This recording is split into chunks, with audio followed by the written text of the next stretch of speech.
Sensitivity is important when we're working with people. People want to be heard. People want to be seen. People want to be touched. People want to just really be celebrated, be noticed.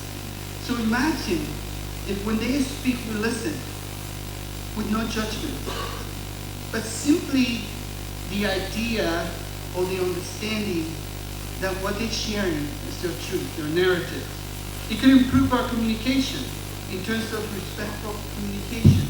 It could improve our understanding of what the narrative may be for this individual.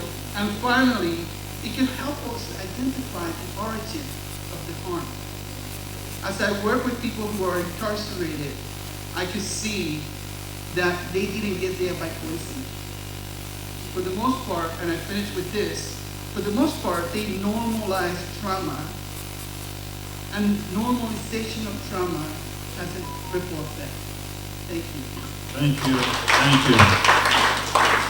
Everyone, I'm here to talk to you about book clubs that occur in California prisons.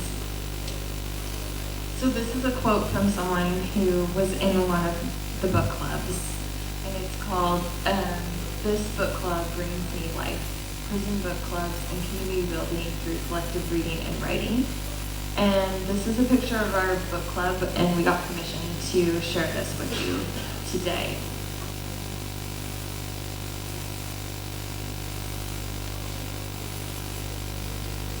Okay, can you please change the slide?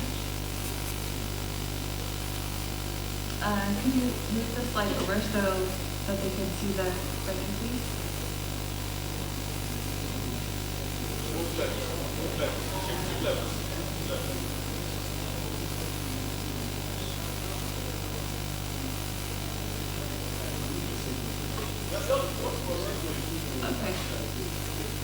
Okay, so today's talk, I wanted to share with you some of the work that I've been doing in the California prisons. We have started some book clubs in the prisons, and what those are made up of are groups of about 20 different men in these Northern California book clubs. And today what I wanted to talk to you briefly about is what those book clubs look like, what they entail. I think it's where we do them and the curriculum. And it's a challenging experience, but also well worth it.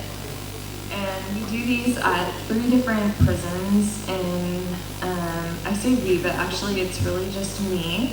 And I just started having some interns as well. So what I do at these 3 different prisons is we have fundraised, me and the librarians that I partner with, for books, written grants for different for different NGOs within the different prisons, and then we pick different books according on for the different guys and what they're interested in, and also different theories. I'm a criminologist by training, so some of them are really interested in mass incarceration, which is what they're experiencing in their own lives. Some of them are interested in masculinity, becoming better men, so we read books on that. Some of them are interested in communication.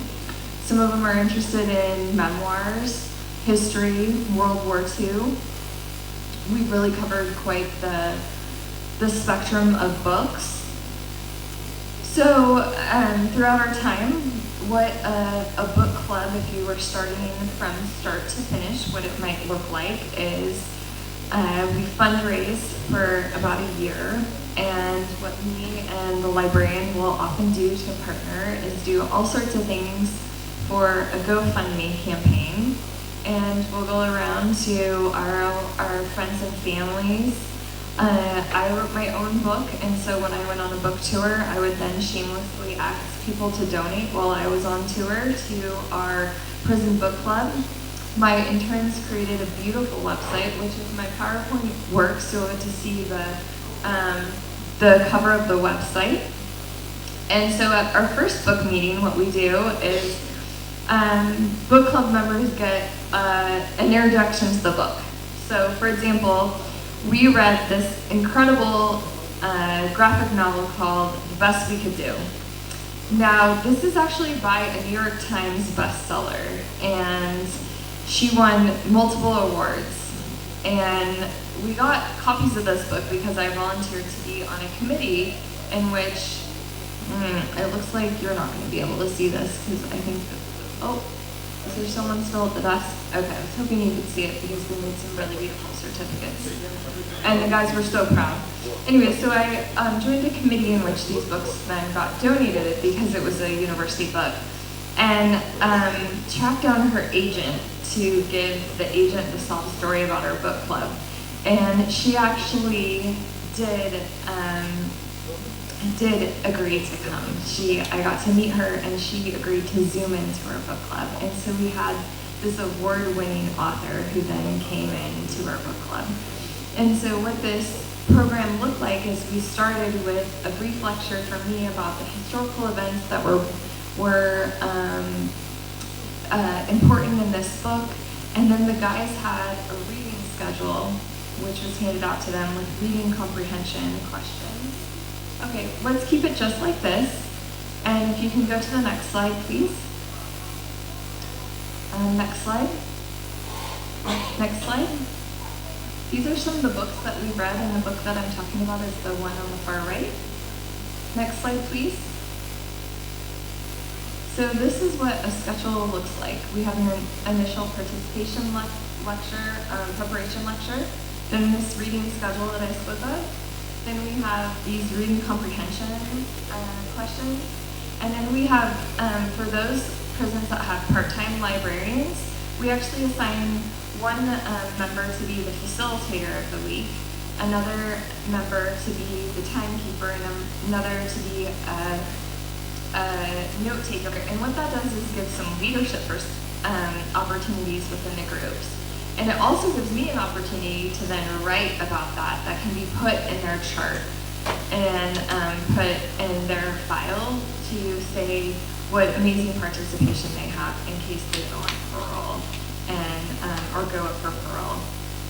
And then lastly, we end with discussion questions, and that's when I come in for kind of the bookends of this book club.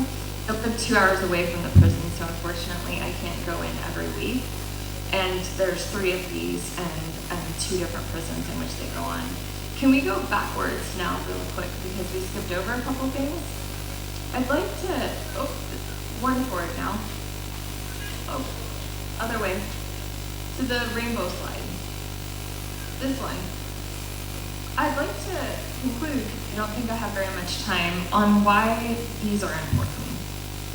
So, book clubs may seem like a silly thing to have in a prison, but actually they're very, very meaningful. So, some people have been in the book club that I've had for 5 years, and so I've gotten to know them coming back and back for 5 years. Some have come in and this is the first adult book that they've ever read, and they've learned how to read over the course. And some have developed these beautiful relationships. Some have used this as a space to share about child sexual abuse. Some have used it to process trauma. Some have used it as a space to decide that they wanted to write their own first book. It's been a space where they've learned about the history of white supremacy in the US because we read a book about the Ku Klux Klan and had an expert come in and talk about the history because they didn't get to hear about it because our own history isn't, history classes don't talk about that. But these are spaces of personal transformation. But on a larger scale, they're also spaces which research shows reduce violence in prisons, create friendships, increase self-confidence, build skills, and they also create opportunities for additional prison programming. And what I want to just end on is that this created an opportunity in which my book club And my students at the university, I'm a professor at the California State University, Sacramento, read the same book at one point and then started reading the same articles. And when they did that, they then exchanged letters about those books. And it was the first time that my students, who are so used to Instagram and TikTok and email, ever got a handwritten letter. And some of them said that they were going to save that letter. And what was interesting is, and not that interesting to me, but very interesting to my students, they said that the letters they received were so much better than the letters that they wrote. They were much better quality from the Prison Book Club. No surprise to me, because those are the best students I've ever had. But their second letter was so much better quality because they wanted to rise to the occasion of that Prison Book Club and meet the expectations there. And then we had a Zoom meeting about those books and about those shared readings, and that really humanized the experience. And so Prison Book Clubs also opens up the opportunity for a lot of humanity for our students, for connection, and also through the characters of the book as well. So there's lots of opportunities for people to grow. So thank you very much. Thank you. We're also shifting gears a lot. First of all, my name is Alexis Sardina, and I teach in the Division of Criminal Justice at Sac State. And what I'm going to talk to you about is how restorative justice can be used to address sexual violence.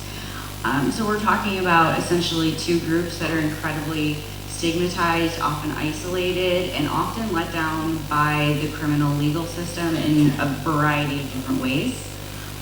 So the whole first part of my presentation, which you're not going to, so they fear being blamed in some way, so victim blaming behavior. They feel ashamed, they feel embarrassed, they don't want to report. Can we concentrate a bit? I know we're tired, but please, let's enjoy the time. Thank you. They also don't want to report because it's usually someone they know that sexually harms them, and they don't necessarily want them to get in trouble. And many people do not want to go through the criminal legal process because that is an incredibly long process. There's no guarantee at the end that there will be a conviction. They usually have very low conviction rates. It can be very, very traumatizing. So researchers in the US actually refer to reporting and courtroom experiences as the second rape because survivors report that as so traumatizing. So this sort of brings us to the why RJ and sexual violence part of all of this. I think it's really important here to acknowledge that both of these parties have justice needs that aren't necessarily met by going through the criminal legal process.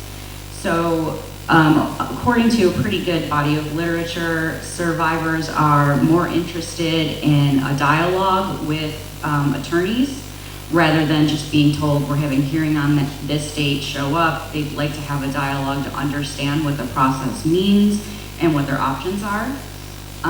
They're more interested in prevention efforts and treatment efforts over punishment. They want the opportunity to reconnect with their community. And then the thing that sort of emerges as the most important for many survivors is that they want recognition and acknowledgement of the harm that was done to them by the person that harmed them. And so if you think about the way our criminal legal system is set up, it is not set up for that type of accountability or fear of getting further punishment on the side of the person that's caused harm. There are many justice needs of those who perpetrate sexual harm that are also not met. They need to take accountability and be responsible for their offenses. They need spaces to be vulnerable, to explore the reasons why they committed this crime in the first place. I think it's important to note here that we need to understand the root causes of behavior before we can prevent someone from doing that in the future. And our system doesn't really do anything to address that either. And so I think everybody's sort of covered enough about what restorative justice is here and what sort of the goals of restorative justice are. So I'm breezing through this. And talk to you a little bit about practice and processes. So there are some requirements as I facilitate RJ processes with survivors of sexual harm and those that have caused sexual harm. I'm also a survivor of rape that has gone through a restorative justice process, and I'm also a criminologist. So when I talk about this, it's like wearing 3 hats and taking them off at different times. But when you're preparing 2 parties to meet, you do have to ensure a few things. So of course they have to be willing to participate and somewhat ready. You get them more ready as you meet with them several times. They have to be able to articulate the goals of the process, and those goals can't be further punishment on the person that's caused harm. And then for the people that have caused sexual harm, they have to, of course, be willing and able to name the specific harm without using excuses or justifications, because ultimately that could cause more damage for the survivor. They also need to be able to accept responsibility and make a proper amends. So there are a lot of different processes that sort of fall under the umbrella of restorative justice. Probably the most familiar one to most people would be victim offender dialogue or victim offender mediation. So the 2 parties are prepared by a facilitator, and then sometimes after several months or even a year, they're brought together to have a guided conversation about what happened. I think that's a very, very important process, but I think there's another one that I want to talk about a little bit more because it definitely applies to sex crimes. So this other type of process is referred to as vicarious restorative justice or proxy restorative justice. And this basically involves an individual that has experienced harm, for example, and maybe the person that hurt them passed away, or they don't know the person that harmed them. In those instances, they can be sort of matched up with someone who has perpetrated a similar type of harm, that has gone through restorative processes, that has gone through treatment, sex offense specific treatment, and they can sit in sort of as a proxy for the person that's caused harm. And surprisingly, these are very effective processes, even though the 2 parties don't know each other. So I think that's important when we're talking about sex crimes, especially if we have people who are reluctant to disclose. Sometimes people don't disclose far into adulthood, and so the person that caused them harm is no longer alive, is no longer available, but they should still have the opportunity to participate. So there are some important considerations and caveats here that I'm going to get into in a minute, but a few things about facilitation. So quality training for facilitators in these cases in particular is really, really important. An apprenticeship model is suggested, so 2 facilitators working together in a particular case. But I think the really important part when training people to facilitate these types of cases is for them to sort of almost like have a class in sexual assault, sexual violence, understanding the causes of sexual violence, understanding who perpetrates the offense and who experiences it, because it's really important to have that baseline knowledge of the offense in order to facilitate effectively. So I said, how much time do I have left? 2? Okay, we're gonna be great. So a few concerns. Probably 10 years ago, I never would have been here talking to you about restorative justice and sex crimes because it was so taboo. But there's definitely a shift in which, prosecutors' offices in California are now working with people like me to design programs to offer to survivors that come to them and don't want to go through a court process, but they want to hear the person that harmed them take some accountability and ownership for their actions. But there are, of course, sort of caveats to all of this. So some things to consider are any power dynamics that might be at play. There's definitely an imbalance in power in cases of domestic violence and often in sexual harm, so it's important to be aware of that. Other concerns are related to the fact that researchers have posed these concerns, that if we apply restorative justice to gender-based violence or sexual harm, that the public in general won't take the crimes as seriously. And you know, we hear that a lot, that like RJ is soft on crime, right? It's very hand-holdy and all of that. But my argument would be it's much harder to sit down and look at the person that you hurt in such an intimate way and hear them recount those ways and then be fully accountable. That's much more challenging than sort of being punished by a nameless, faceless system.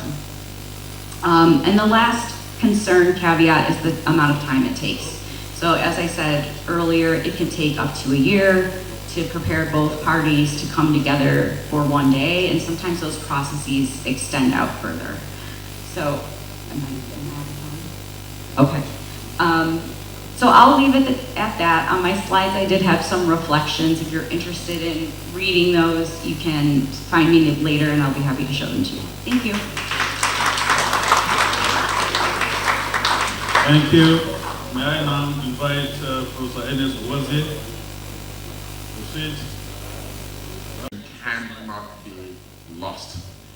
So in exploring this particular topic, I know it's somewhat sensitive, in many instances even a taboo to talk about it.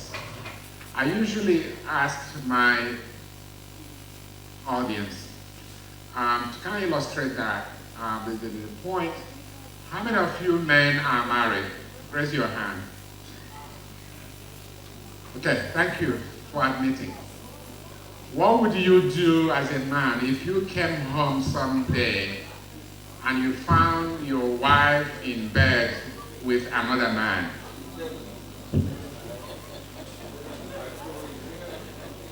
I'm sorry?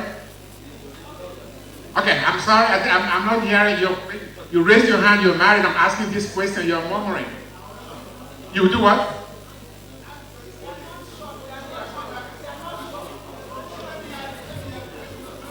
What would you do as a married man? You came home someday and you see your wife or found your wife in bed with another man. It's her choice, a very liberated man. Who else? Is there a knife in the house? Okay, more violence. What else would you do? I'm sorry? You lock the door, and what happens? Let them continue. All right. Anybody, one more? Yes. You walk out from the house. Okay. Is that somebody has some other earth-shattering response? I think you should reverse the question. Reverse the question. Okay. Okay. How many? Okay. How many of you ladies are married? Raise your hand. Okay. Thank you. What would you do if you came home and you find your husband in bed with another man? Okay. Anybody else? You have 7 minutes. You just close the door for them. Okay. Another response. Yes.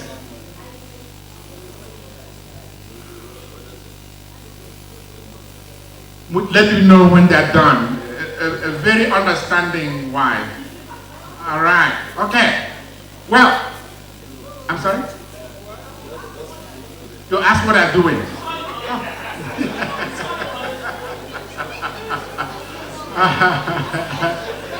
Okay. Yes.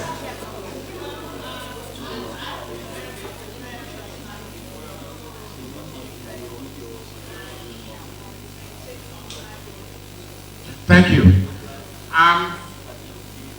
That's very, very important. As human beings, we don't deny our emotions. But one of the things definitely, I know as comical as it may seem, but actually this is real, right? It's very serious stuff. You know, responses that you have given, some have said even much worse. I'll kill, I will do X, Y, or Z. And I have also instances where somebody tries to kill and ends up being killed in the process, right? So you lose out twice at least, right? So domestic violence is very, very real. Can you go to the next slide, please? The different forms, the ones I kind of mentioned, seems to suggest physical kinds of domestic violence. Okay, let's go back to the next one because of time, please. It's a pattern of abuse behavior in any relationship that is used by one another to gain or maintain power control over another intimate partner. This is from the U.S. Department of Justice. If domestic violence or intimate partner violence is a willful act.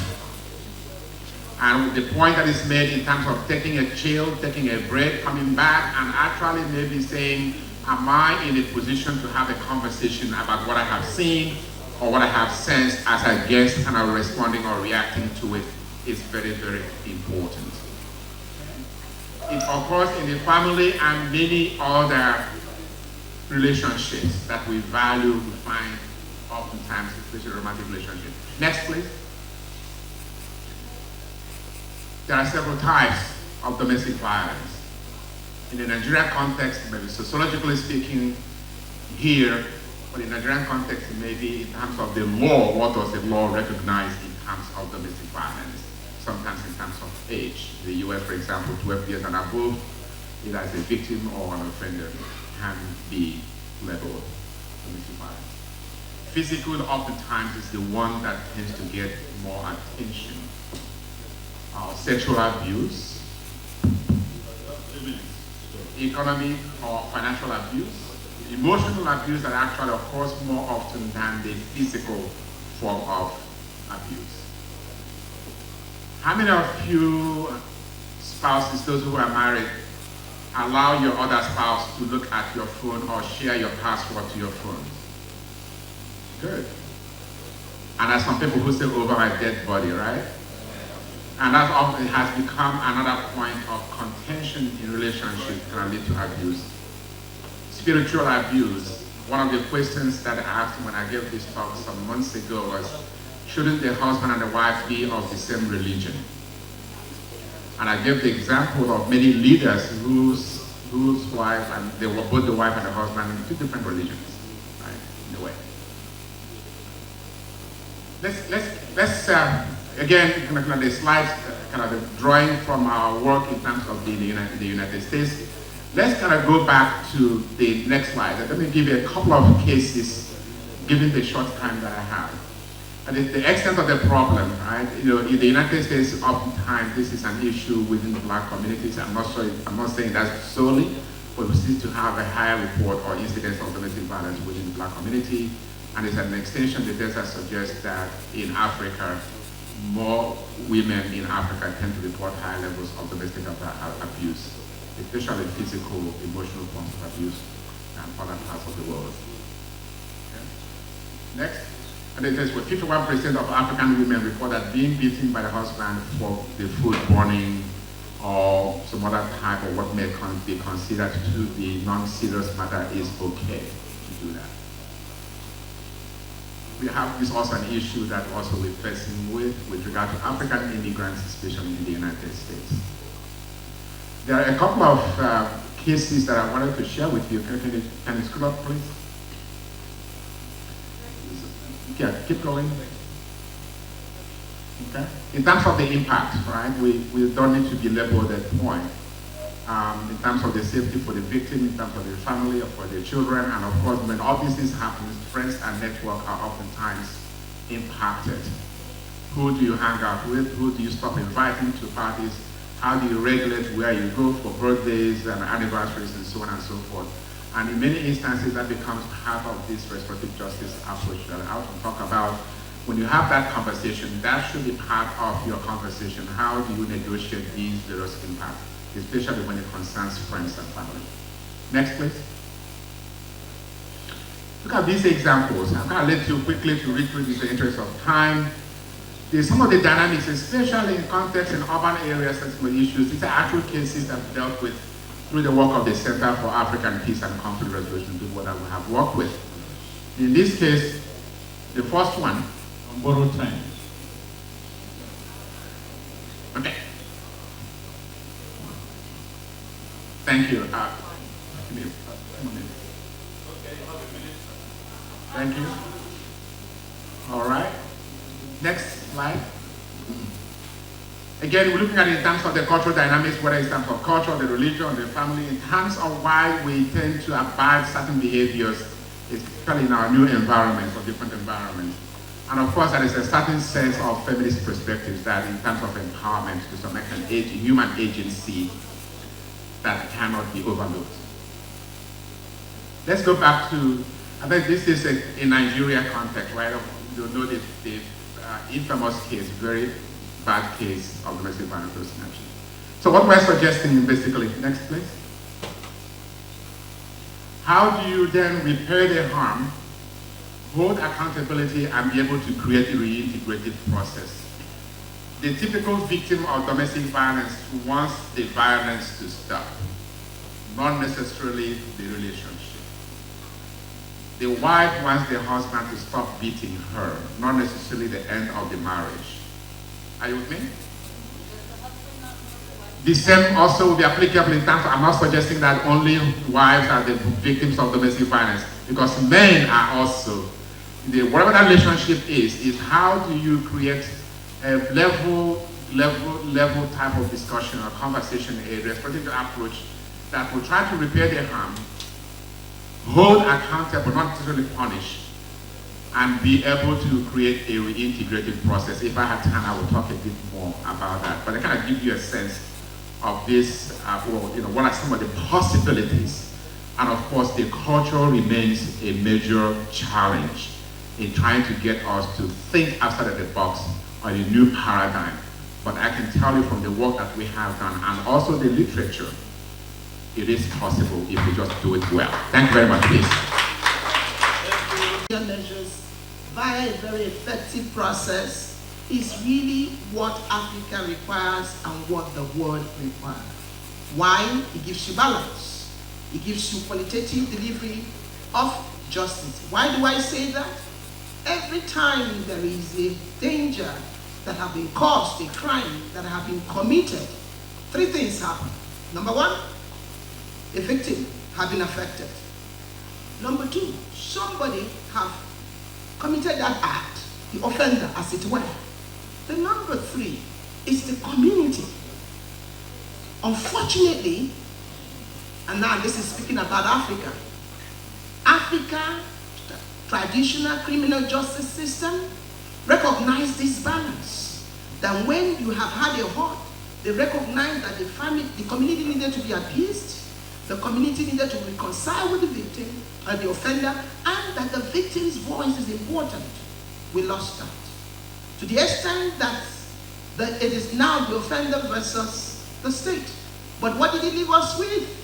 The Lord that is here, Honorable Justice Ijeoma Ojukwu of the Federal High Court, Calabar, understands this because the other day she made a wonderful presentation on this subject with the National Judicial Institute. What happens is that when you then say it is the offender versus the state, and you think that you offend a victim disappears, that's not what happens. The victims didn't disappear, but the victim observed that what you have delivered can never be said to be justice. Again, it is cheap. It is more healing and transformatory and reconciliatory in nature. When you put people in custodial sentences and custodial centers, the government pays for their freedom. The government pays for their shelter, for the correctional officers that administer them. And unfortunately, what the government did not know is that it's actually very, very harmful to have continually what they are having. People who would not be in custody. We are obsessed with custodial sentences. The solution for Africa and for the world is non-custodial measure. As I said, it brings you balance, but more so, it provides a platform for qualitative delivery of justice. Do you know what? The victims, many of them, they have been witnesses, your star witnesses. If you didn't carry them along, and if they can't be protected through that process, I tell you, that case falls. The Lord knows. You want the victims to help you? Get justice. Then, have a justice system that is sensitive to the need of the victim. Section 37 sub 1, that will be my last one. Section 37 sub 1 of the Nigerian Correctional Service Act of 2019 clearly provides the following. As part of the disposition measures in terms of community disposition measures that the Nigerian Correctional Service non-custodials directorate is supposed to be looking at. Community service. And what does community service focuses on? It says, listen, whenever a court has been committed, you need to give something back to the community, which means on paid level. Community service talks about interest on the community. Number 2, probation. Probation orders, it says everybody offender who has committed an offense, there was a reason, there are risk factors. So it's saying that instead of putting the person in custody, you're looking at ways of reducing those risk factors, which could be sending the person for drug treatment. It could be asking the person to provide, attend to certain skills acquisition. It could be dealing with anger management. We were talking about maybe PRAWA, which of course looks at the reintegration process. You have gone into custody, but you have been of good behavior. But then, restorative justice is about victim. I have told you that. And of course, any other special non-custodial measures as the court may be deemed to give you. Final words. Non-custodial is the way to go for Africa and for the world. Why? It's cost effective, it gives you balance, and it gives you qualitative delivery of justice. God bless you. Thank you. Quickly take questions. Just 3 questions, please. We'll do this. We'll divide the call into 3 segments. I will take this as 1, 2, and 3. So anyone on this side? Maybe from your work, how you have gone with community rehabilitation for children that puts them directly away from the criminal justice system. In Nigeria, we have just 2 government-owned, one in Lagos and one that is newly established in Kaduna. That is not even enough. We know that you have gone ahead of Africa in terms of community-based rehabilitation program. So we like to exchange ideas on what has worked for you and what we can learn, looking at how you have dealt with children who are at risk of offending or those who have actually offended. Thank you. We do. Custody, you still make sure you provide them the education that they need. Is very important. There are some experiments also looking at the causes of these oftentimes in terms of parents, especially single-headed households, mothers, whether the social network or the social service network can be improved in such a way that some of them actually can be given some financial incentives that can help them deal with not just child care, but also to be available in terms of the needs of their children. So looking at the education sector, what kind of social service network that you have, and then the diversion. I think a lot has been said in terms of to the extent that we can handle many of these issues outside of the custodial setting, outside of the formal criminal justice setting. Because the more they come in contact with the formal criminal justice setting, the stigmatization, the alienation, and the likelihood of them returning would increase. So to the extent that we can handle them outside of the formal legal system through diversion would be definitely, the studies indicate, seem to be much more effective. And we know inevitably should it happen. When we say do no harm, we're not really being very, like I said, about that. We're saying at the minimum, it doesn't mean you should continue to hold the status quo, but how do you ensure that you do not worsen the situation, even if it means to figure out what your next best strategy to be able to make improvement would be, is important.